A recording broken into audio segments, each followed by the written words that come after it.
नमस्कार, मैं खुशी और आप देख रहे हैं भारतवर्ष मीडिया। आइए नजर डालते हैं इस वक्त की बड़ी खबर पर। बौद्धकालीन विरासत, लिच्छवी राजवंश की स्मृतियां और त्रेता युग की आस्था, इन तीनों का अद्भुत संगम है लालगंज प्रखंड के घटारो गांव में नारायणी नदी के तट पर स्थित रामबाग में छुपी हुई है। बौद्धकालीन विरासत, लिच्छवी राजवंश की स्मृतियां और त्रेता युग की आस्था, इन तीनों का अद्भुत संगम है लालगंज प्रखंड के घटारो गांव में नारायणी नदी के तट पर स्थित रामबाग। यह स्थान आज भी रहस्यमय कथाओं, जनश्रुतियों और ऐतिहासिक साक्ष्यों के साथ अपनी पहचान बनाए हुए है। स्थानीय मान्यताओं और इतिहासकारों के अनुसार रामबाग का संबंध बौद्धकालीन युग से लेकर त्रेता युग तक फैला हुआ है। जनश्रुति है कि अयोध्या से जनकपुर की यात्रा के दौरान श्री राम, लक्ष्मण और महर्षि विश्वामित्र ने इसी स्थान पर विश्राम किया था। तभी से इस बागवानी को रामबाग कहा जाने लगा। यहाँ आज भी एक प्राचीन शिवलिंग मौजूद है, जिसे स्थानीय लोग त्रेता युग से पूर्व का और बौद्धकालीन स्थापना से जोड़कर देखते हैं। कहानी उस काल की है जब महर्षि विश्वामित्र वन में ऋषि मुनियों के साथ यज्ञ कर रहे थे और रावण के अत्याचार से यज्ञ बाधित हो रहे थे। तब विश्वामित्र अयोध्या पहुंचे और राजा दशरथ से राम, लक्ष्मण को अपने साथ ले जाने का आग्रह किया। पुत्र मोह त्याग कर दशरथ ने अनुमति दी।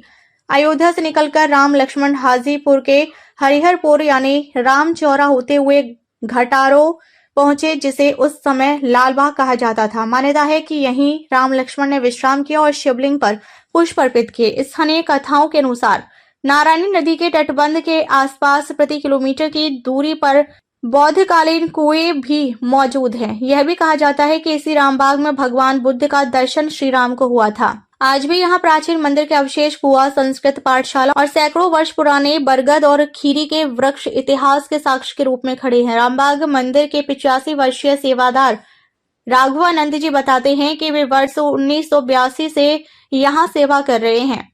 उस समय यह क्षेत्र घने जंगल से घिरा था। मंदिर और पाठशाला जर्जर अवस्था में थे और बड़ी संख्या में बंदरों का झुंड यहाँ विचरण करता था।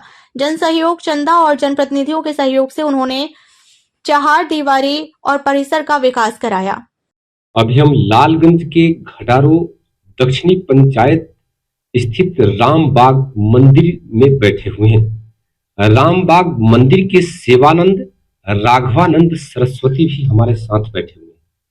यहाँ एक आस्था का इतना बड़ा इतिहास है, जिस इतिहास पर आज हम राघवानंद सरस्वती, यहाँ के जो सेवादार कहें, यहाँ के जो ब्राह्मण कहें, यहाँ के जो आचार्य कहें, यहाँ के जो सर्वे सर्वा है वो कहा जाए, उनके समक्ष बैठे हुए हैं और इनसे इस आस्था के बारे में बात करेंगे कि आखिर ये रामबाग मंदिर जो है, यहाँ जो शिवलिंग बौद्धकालीन शिवलिंग है, बौद्धकालीन वट का वृक्ष है, संस्कृत महाविद्यालय आदि सभी जो है, उस पर विशेष रूप से हम राघवानंद सरस्वती से बात करेंगे और जानेंगे कि आखिरकार यहाँ का इतिहास क्या है। बाबा, क्या है यहाँ का इतिहास? सबसे पहले आपको दोनों आदमी, आप लोगों को धन्यवाद देता हूँ, आप यहाँ पर आकर के और इस रामबाग के बारे में इतना सोचे। वैसे मुझे भी नहीं पता था यहाँ का इतिहास क्या है नहीं है। मेरा जन्म स्थान दरभंगा है। मैं भटोली के महंत बन करके, भगवान भटोली है यहाँ से 3 किलोमीटर पूर्व राम जानकी स्थान, उसका महंत बन के यहाँ आया। 4 साल वहाँ महंती किया। भटोली भी मेरे नाम से सियाराम दास रजिस्ट्री किए हुए हैं और रजिस्ट्री भटोली में पड़ा हुआ है, यहाँ भी है।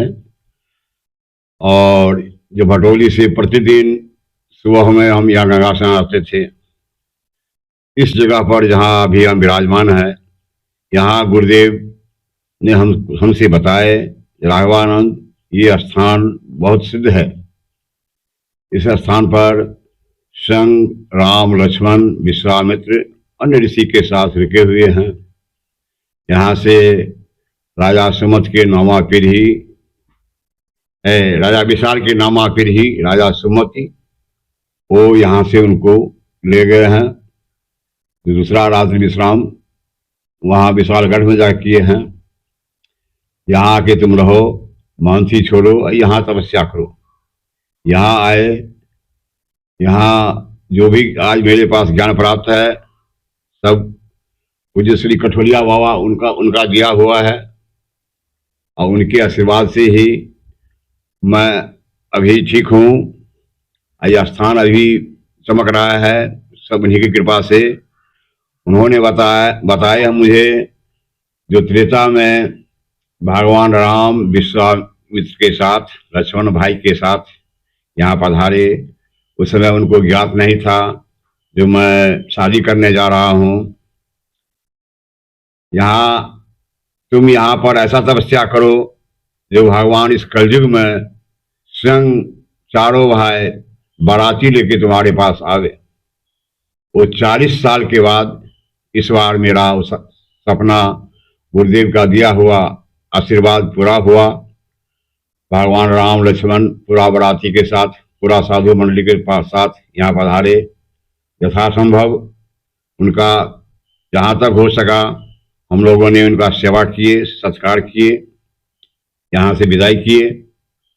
यहाँ ये स्थान जो है कोई कह नहीं सकता है जो ये लिंग कब का है।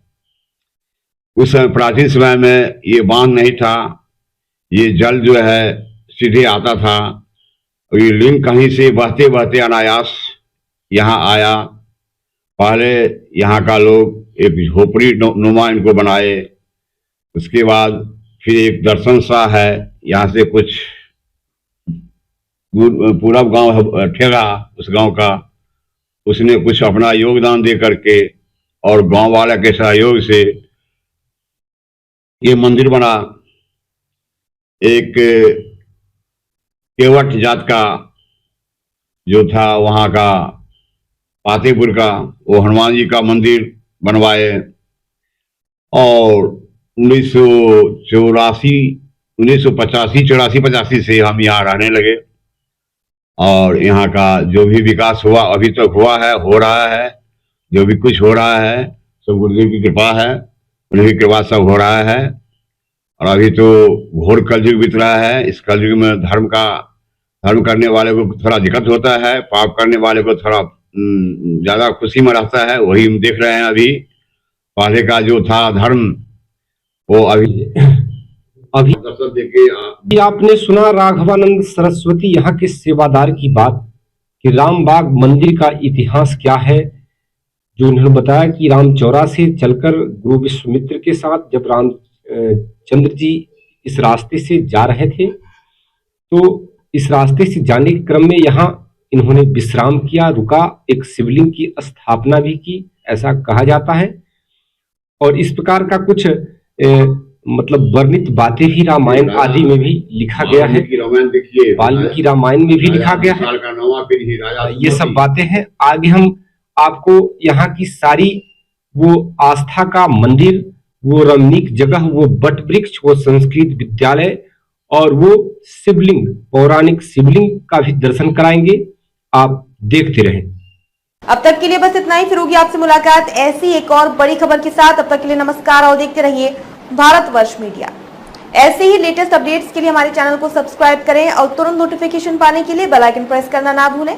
यदि आप हमें फेसबुक के माध्यम से देख रहे हैं तो हमारे पेज को फॉलो जरूर करें। धन्यवाद।